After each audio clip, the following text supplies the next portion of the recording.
Welcome to the Growth Through Adversity podcast, where men are forged, not coddled.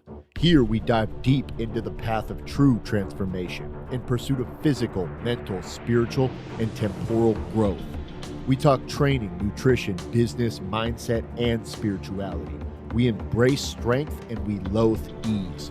We reject weakness in every form and cultivate power, the will to power itself. This is the rebirth of modern man. Raw masculinity, tempered by reason, virtue, and right action, because nothing of value is earned without sacrifice. Let's begin our apotheosis together.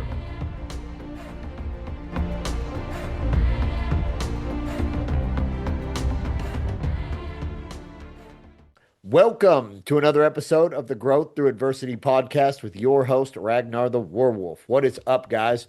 So today we are going to talk about active recovery. This was per the direct request of one of my clients.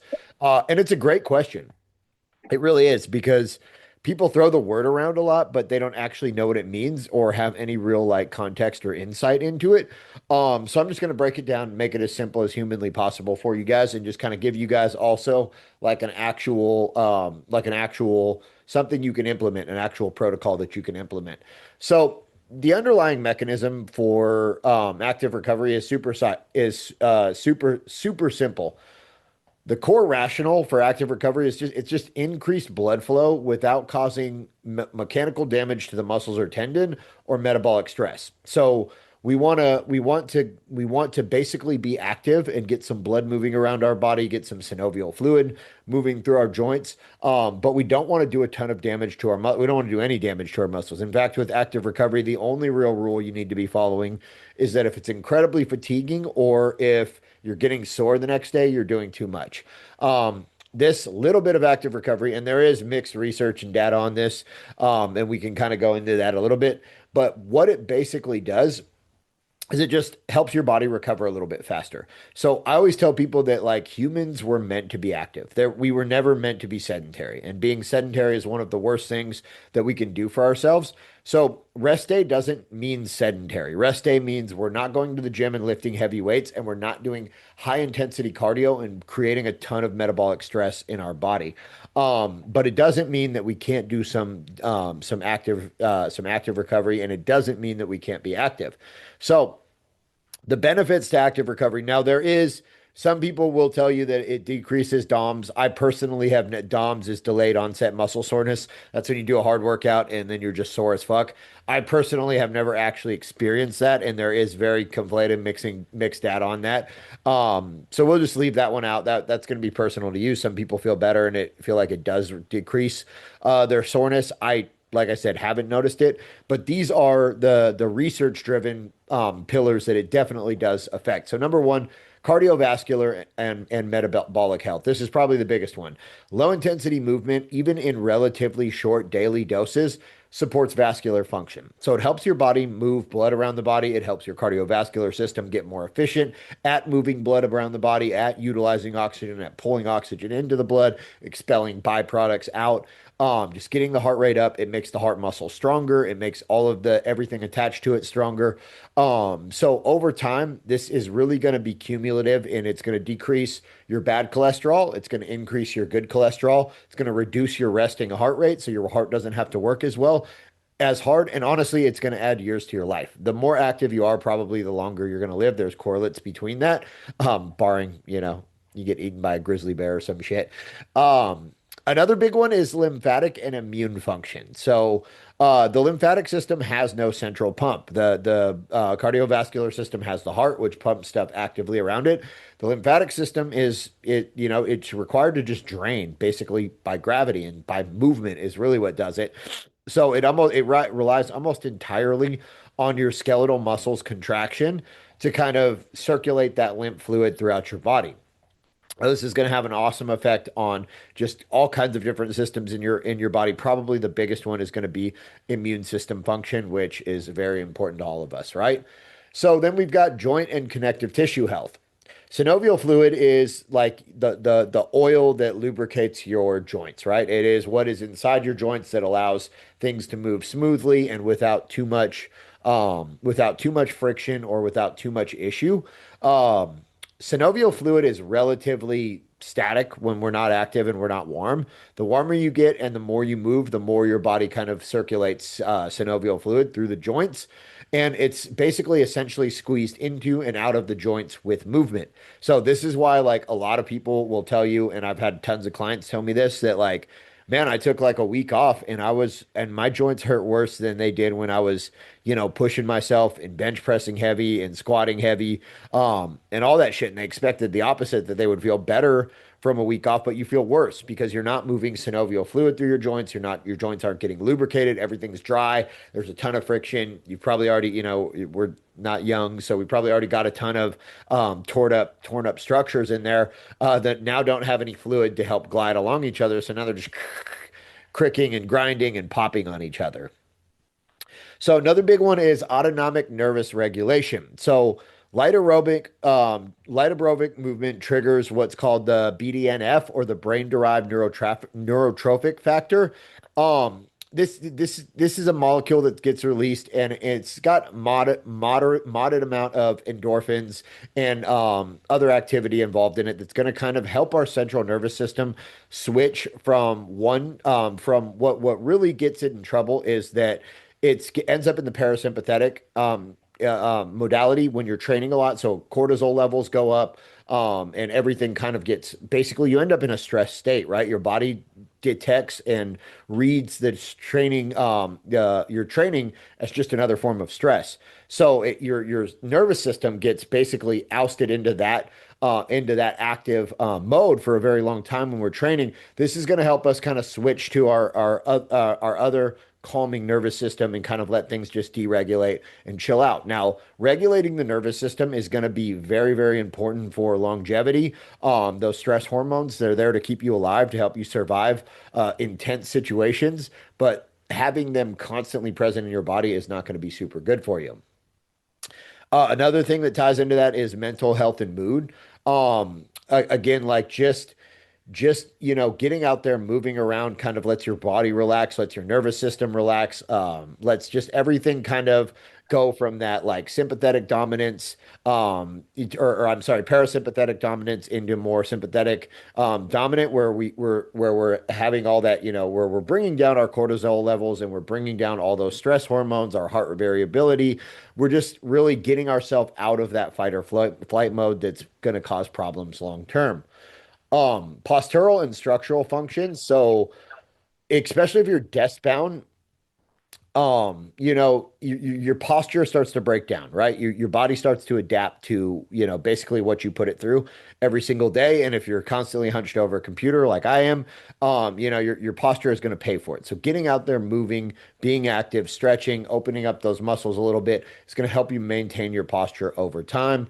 And then so longevity in any AT, so non-exercise activity thermogenesis, the energy that your body burns through movement, but that is not associated with exercise.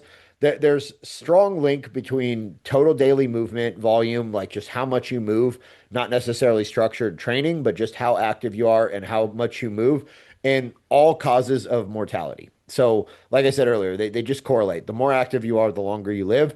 Also, the better your quality of life is. So you have your health span and your lifespan correlate on better on a longer horizon, right? So health span is how long you're healthy, independent, mobile. Lifespan is how long you live in gross, right? In aggregate.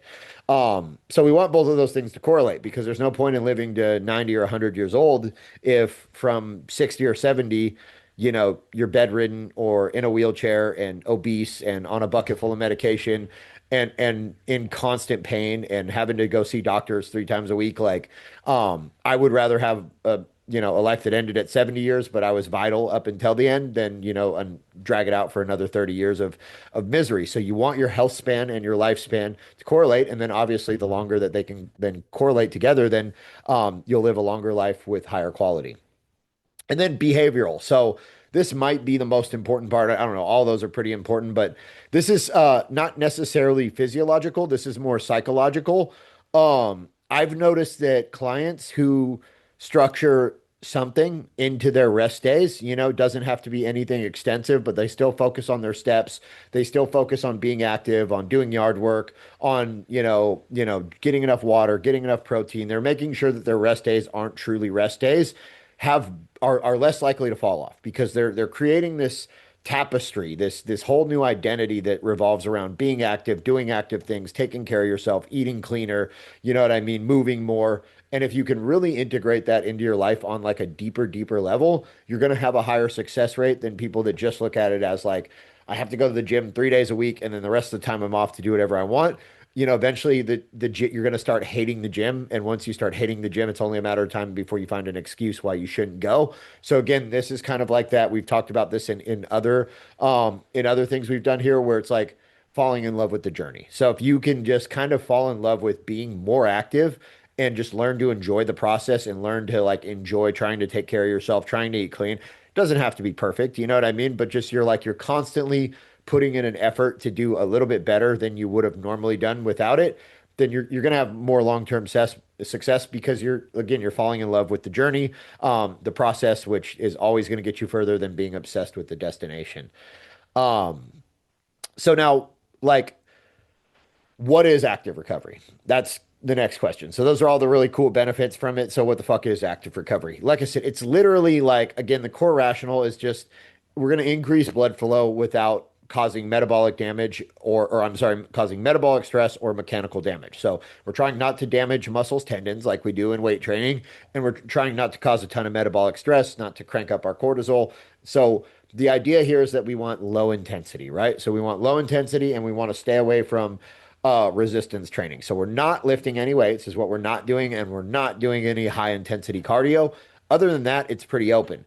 So some of my favorite methods are dynamic stretching. This is just movement-based stretching a joint through its natural range of motion, right? So the difference between this and static stretching is in dynamic stretching, you're letting the muscles, this is a dynamic stretch. You know what I mean? I'm letting this muscle, the muscles of my shoulder, my back, pull my arm all the way up into its full range of motion. Hip swings are dynamic stretching. There's a million different types of dynamic stretching, but you're just using the muscles on your body to move your body through its range of motion.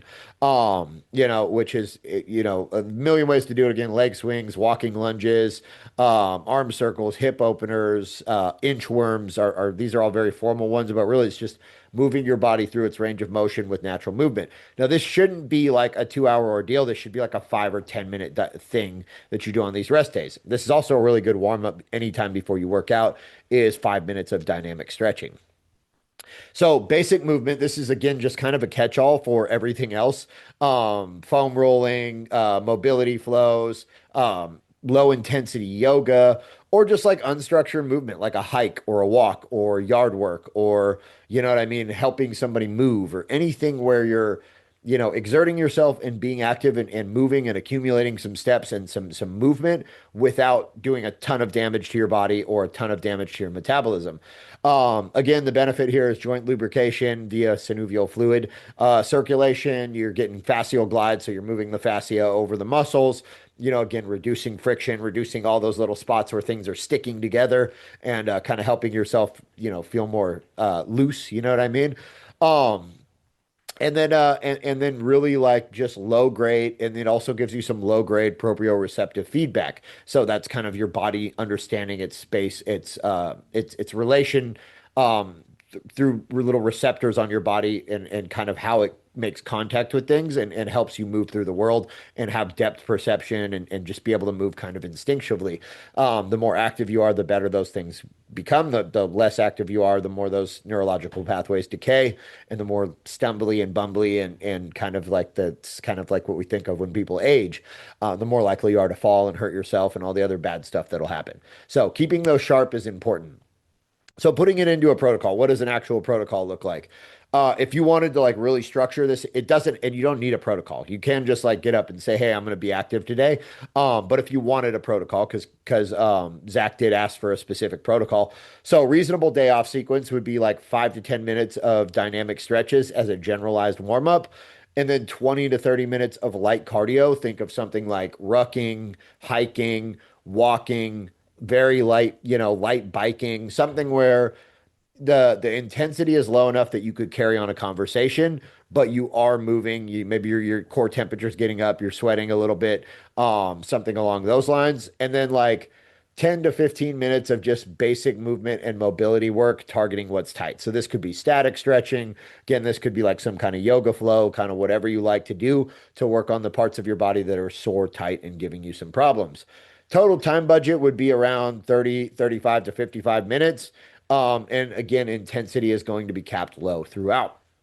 So again, you don't have to have it into a formalized protocol, but if you were like, well, I don't have any yard work to do. I don't have any a hike to go do. I don't have anything like that. And I want to just make this into something that's like formal that I can do. That would be a great one. So that, like I said, I'm gonna make this into like a Google Doc that I can share with you guys and just kind of break down exactly all the little points we went over here. But if anybody has any questions, and I'll get that, that'll take me a couple days, but I will get that up and post it in the group and get it over to you guys. But if anybody has any questions, you guys can feel free to ask them now. I'm here, and I'm happy to answer them. If not, no worries. You just can unmute yourself or you can drop them in the chat, whichever is easier. Tony, Hey, what's dude. up, man? Oh, living the dream, man. Awesome.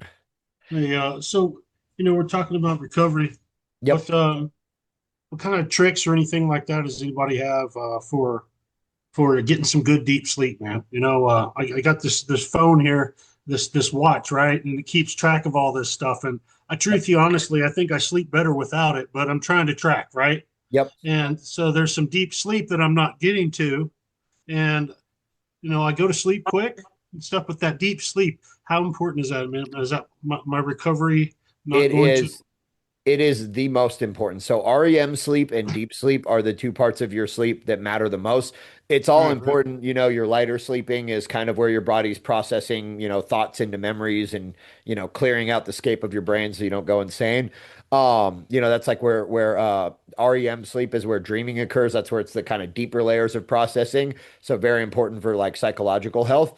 For physical health, deep sleep is where your body is secreting hormones. It's where your body is repairing broken down muscle tissues. Protein synthesis is at its absolute highest. So it's incredibly important. Some of the things that jump out to me when we're getting sleep, like we're falling asleep fast and, we feel like I'm sure you wake up sometimes throughout the night. I do. I feel like I got to piss more every year. For But yeah, sure. that's pretty normal having to roll over, you know what I mean? Stuff like that. But like, so that's normal. But if you're falling back asleep over those and you don't feel like you're spending a ton of time awake every night, your body's just having trouble getting into those deeper layers. I mean, medically, one of the main causes can be apnea. That is like what apnea does that affects people is that it Yeah. never, as soon as you fall into that really deep sleep, you do want to, you stop breathing and then your body wakes you up so that you don't Yeah, sleep. I got my Darth Vader suit. That definitely that it just goes in there. I wonder if that needs has something to do with it. Do you, Because so you wear a CPAP? yes, I do. Yeah. Okay, Hmm. cool. Then so that should help with that. I wonder if, so those were so uncomfortable for me when I tried them that like that in and of Yeah. itself probably woke me up as much too. So that could be part of the problem. Yeah. Other things are just like if your brain is stimulated, Yeah. before you go to sleep. So maybe what I would try is like stay away from blue light for, 3 hours or so before you go to bed at night, kind of really try to block off blue light. A good walk in the evening, can really kind of help just a short walk, a half a mile or a mile can kind of help, just bring your blood sugar down and kind of get yours help you calm down. And then some kind of good like calm down ritual where you're not working, you're not checking messages on your phone, Yeah. you're not checking emails, you're not doing anything that's going to like inherently, you're not arguing with the wife or doing anything that's going to like inherently stress you out because that can correlate to, with that inability. So I would start there, try that. And also ashwagandha root at night can really help kind of Whoa. calm What's that? ashwagandha. I can write that out for you and Okay. No, I shoot it got over you. to you. Yeah. Sorry. Yeah, no, it's a weird one, man. So it's a Sanskrit name, ashwagandha. But it comes from a root. It can kind of help calm down the nervous system and help you fall into a deeper sleep. I also do a mushroom tea mix that's like it's got like a reishi mushrooms. It's got a few others in it. A tiny, tiny little dose of melatonin in it from a company Hmm. called Rise. That helps Yeah. with both how fast I fall asleep and my sleep quality on my watch the next day. Right. I think you recommended some Yep. hot chocolate Hot chocolate. that I Yep. use. Man, that stuff is tight, bro. That works really. It That's does good work. shit. Okay, cool. Yeah, it works really good for me too. Yeah, that one was a big one. But yeah, just try to tighten up the ritual. Also like your wake up ritual, if you can get sunlight on your eyes early in the morning, that kind of, trains your body to recognize your circadian rhythm to recognize when the morning is, which kind of helps it, get into a better rhythm at night, hypothetically. So little stuff like that would be the first step I would try. Thanks, Commander. Thank Awesome. you. Let me know if it helps, man. Mr. Mark, what's up, dude? Hey, doing good. Just listening and absorbing information. Awesome. Perfect. Did you have a question? I saw you unmuted yourself, or were you just No, I didn't realize it did it that way. It just said that it was being live, so I just hit the button. okay? Perfect. Yeah, My no lack worries. of technology here. Yeah, you're good, man. No sweat. Captain Jimmy, I know you know how to use Zoom, so it must have been intentional. Yeah, well, actually, I just unmuted. But anyway, Okay, the yep. the I retract mushroom, my that little statement. mushroom tea thing you were Yep. talking about, can you post that on the Yeah. on your line or something, or just shoot it at me? I'll drop it in the group chat. Thank you, sir. Yep. Yeah, I'll drop the link in there. There's also a tart cherry drink. It's pretty fucking pricey. It's little packets of a tart cherry concentrate, and it's good for overall recovery too. It's just that like you only get like 6 packets for like I want to say it's like 6 or 12 packets for like $30.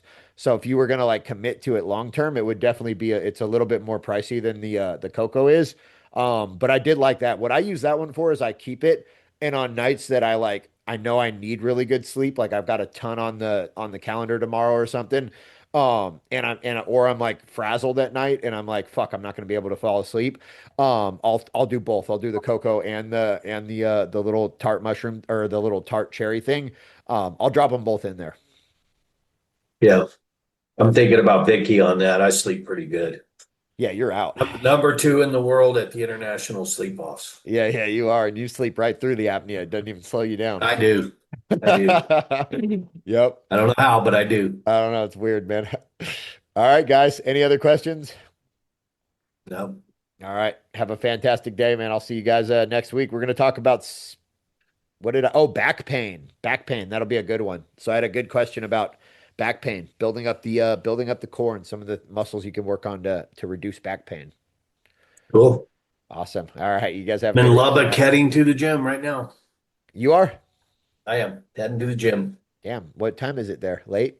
8 o'clock? 8:30? 8:30. I just didn't get to it yet. All right. Well, enjoy.